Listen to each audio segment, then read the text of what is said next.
Buenos días, alumnos de quinto de secundaria. Continuamos con el tema romanticismo europeo de la Ilustración al nacionalismo.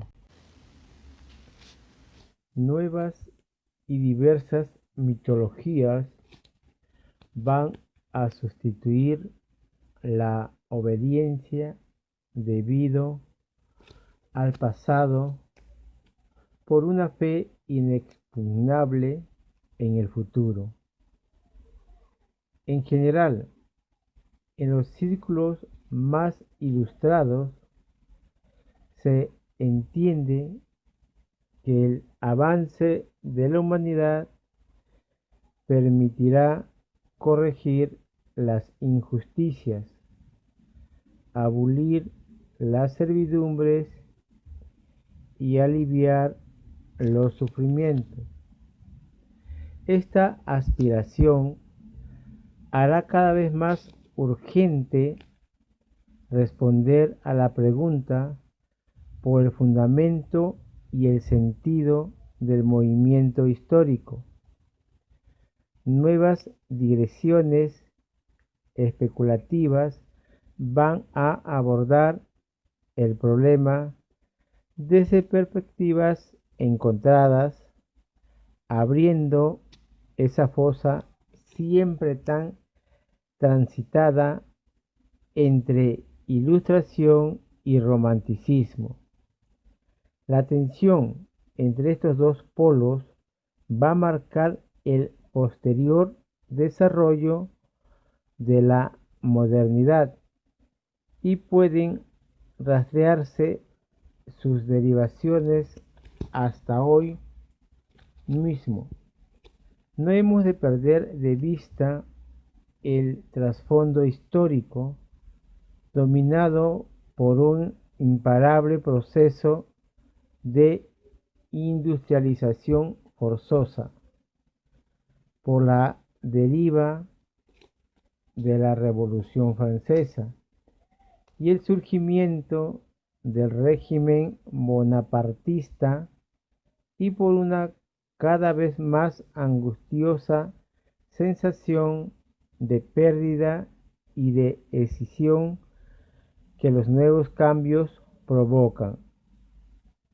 El representante más conspicuo de la Ilustración alemana es Immanuel Kant, 1724-1804.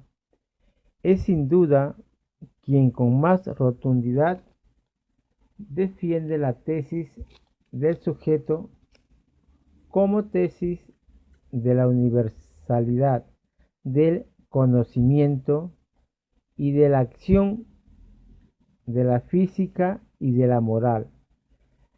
Para Kant existe un cierto modo, un plan de la naturaleza uniforme y conjunto para toda la especie humana, sin excepción, en el que la ilustración y la difusión del saber aparecen como metas últimas.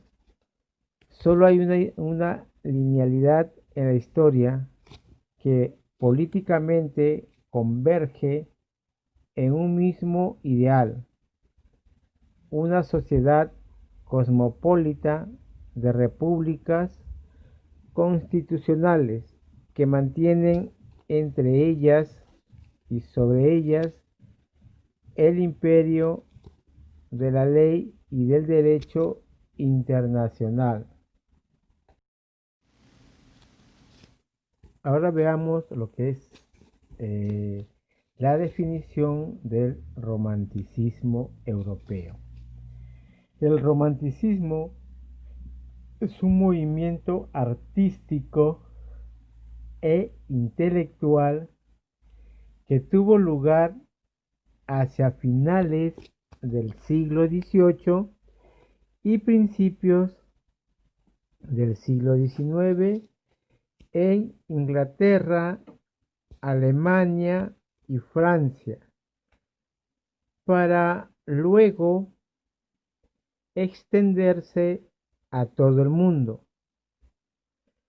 Una profunda crisis social e ideológica tuvo lugar en Europa y con ella se desató la idea de que la razón no era suficiente para explicar esa dura realidad.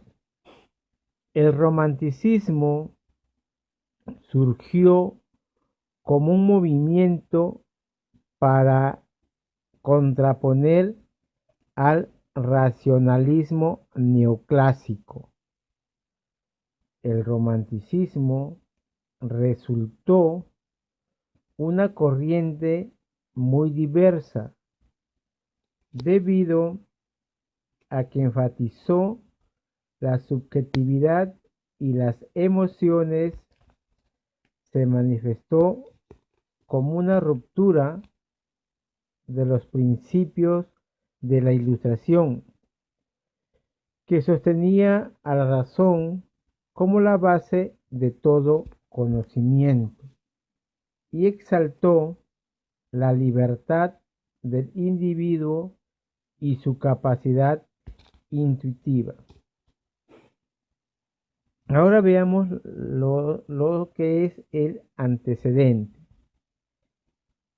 Jean-Jacques Rousseau, que vivió en los años 1712 y 1778, fue un filósofo, teórico político y social francés, ¿no?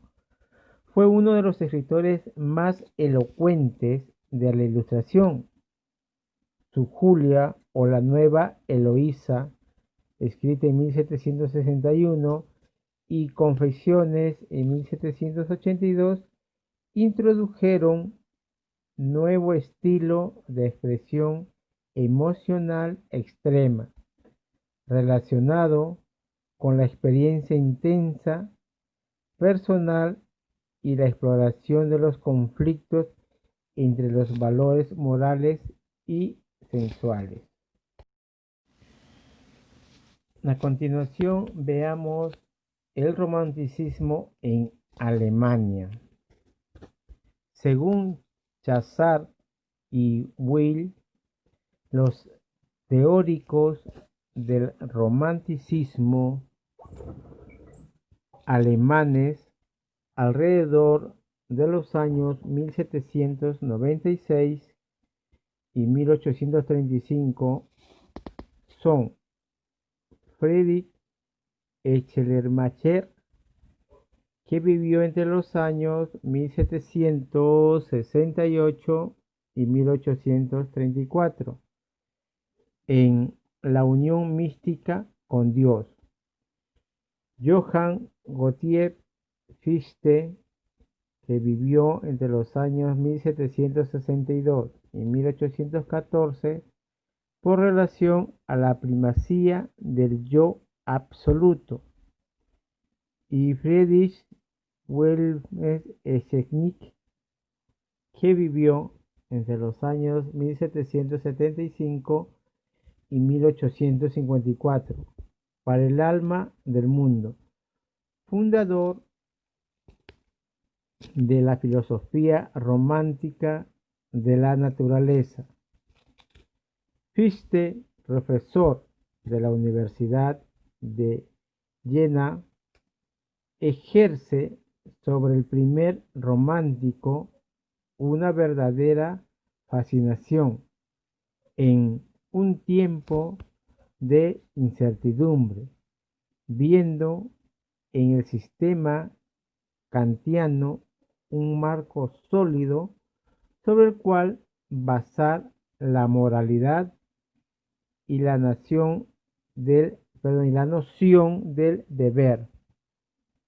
A partir de entonces, Fichte, decepcionado por la Revolución Francesa, que había admirado por primera vez, escribiría su discurso a la nación alemana, Reden an der Deutschen Nation en 1807, donde transpondrá a nivel nacional su teoría del yo absoluto, afirmando la misión espiritual conquistadora de la nación alemana.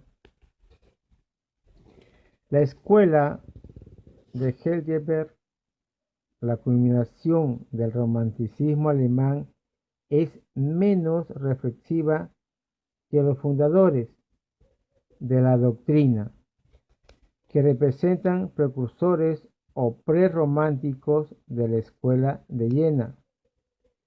Entre la ciencia y la filosofía, el idealismo alemán y el romanticismo, Schelling es la figura dominante en la corriente de que se está extendiendo en Europa.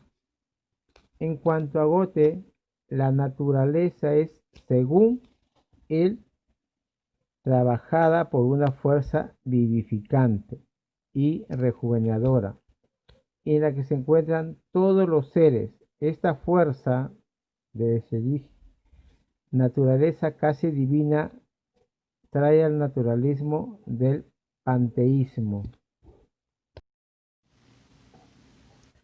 Ahora veamos el argumento de la obra Werther. Las penas del joven Werther, también traducida como las desventuras del joven Werther, las cuitas del joven Werther o los sufrimientos del joven Werther, y la pequeña novela epistolar del autor alemán Johann W. von Goethe, que cuenta la historia de un joven artista que escapa de las presiones de su familia, que no desea el arte para su vida.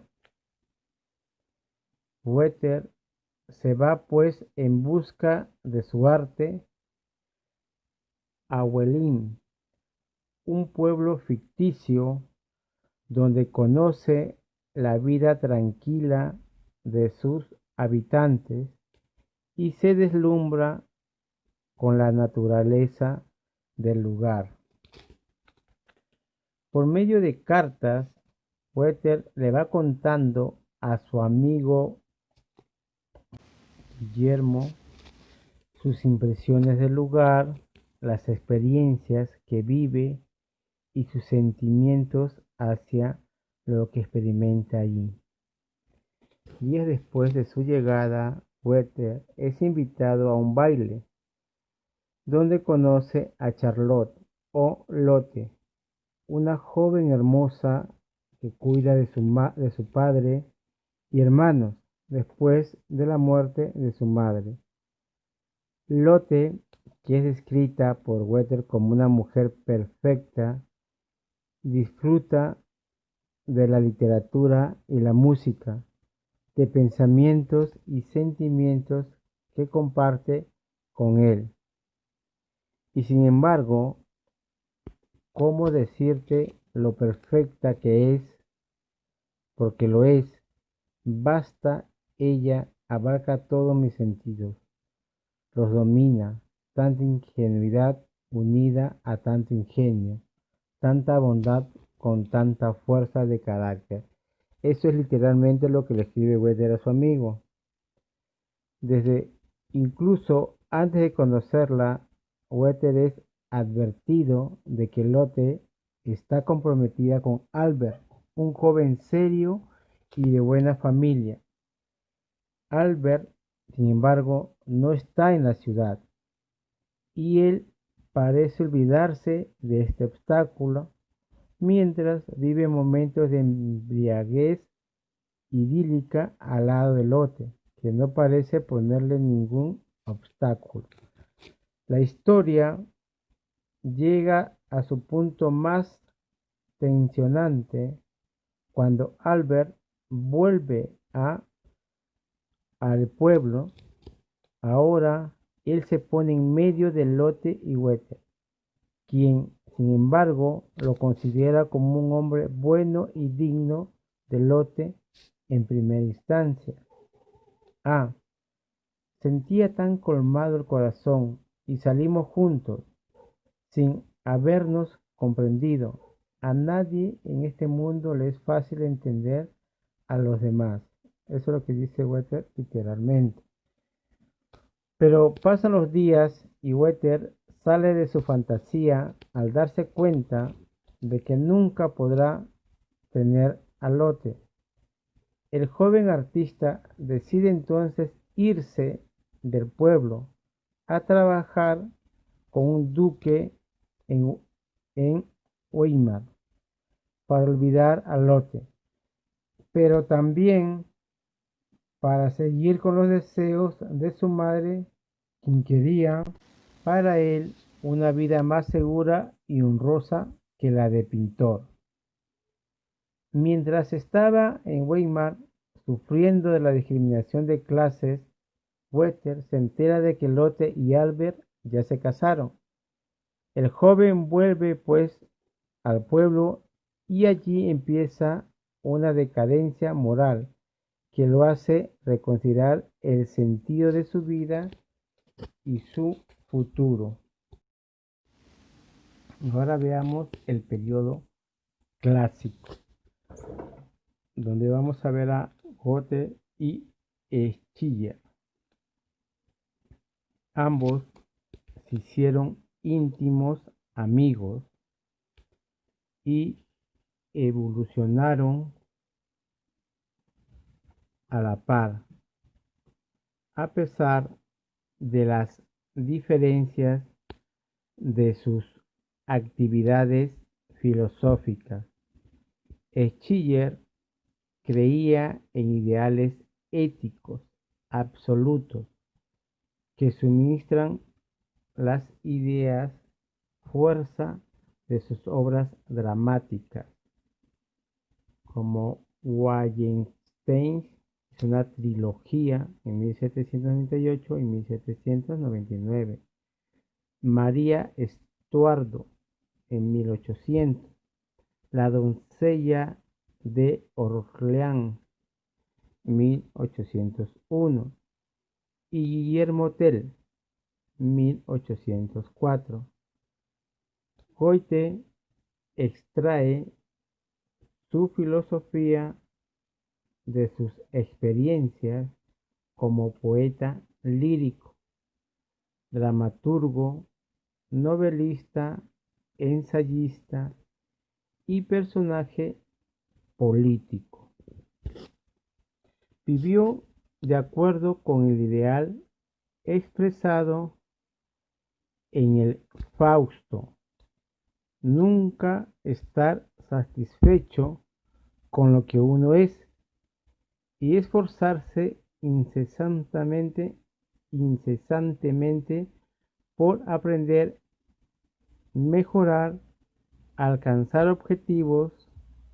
Esos elementos también pueden encontrarse en la obra del poeta Friedrich Hölderlin, que vivió entre los años 1770 y 1843, cuya admiración por la armonía del mundo clásico resultó viciada por su visionaria actitud religiosa, conflicto que abordó en su novela epistolar Epirión, que tuvo 2 volúmenes en el año 1797 y 1799, y en su poesía.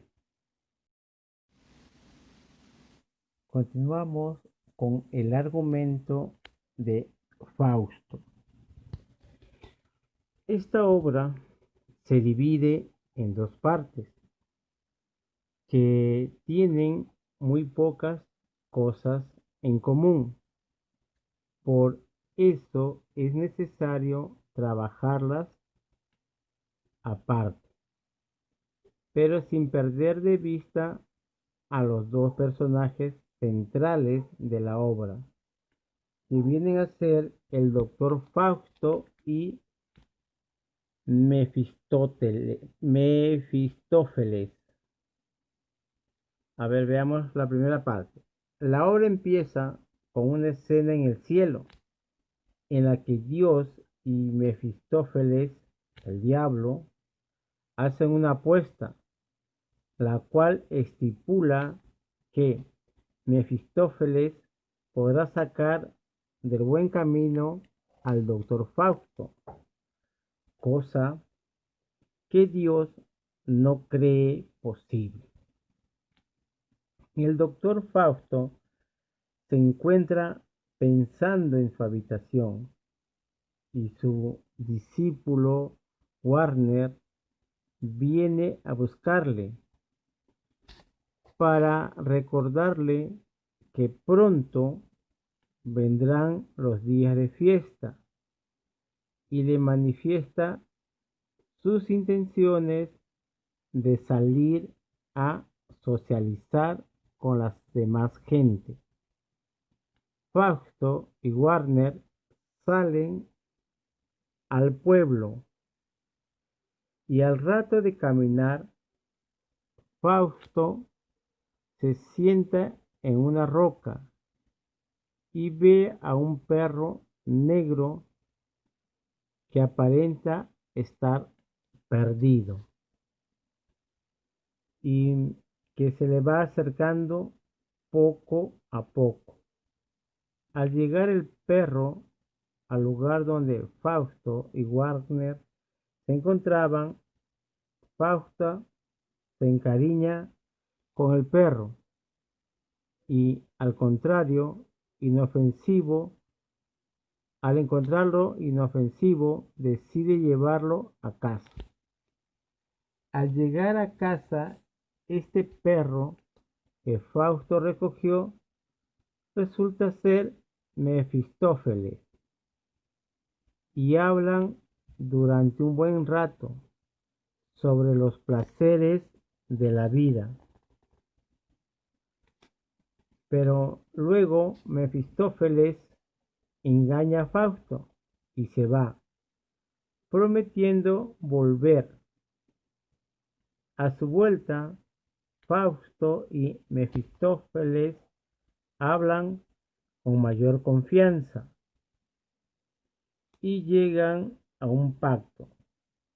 Fausto acepta dar su alma al diablo si éste es capaz de proporcionarle los más intensos placeres de la vida humana, y se estipula que al llegar el placer a la intensidad en la cual Fausto no pueda soportarlo y decida detenerse y vivir ese momento eternamente, podrá morir. Ahora bien, muchachos, la diapositiva número 7 les va a quedar a ustedes como tarea. ¿Qué van a hacer? Ahí dice Inglaterra. Van a escribir cómo fue el romanticismo en Inglaterra. De ahí viene lo que es Víctor Hugo. Van a escribir sobre su biografía y obras.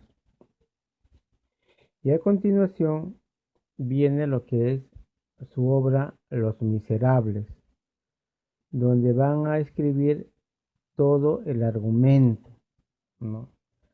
Además de trabajar las páginas de su libro, ¿no?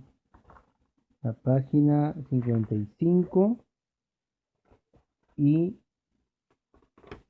56.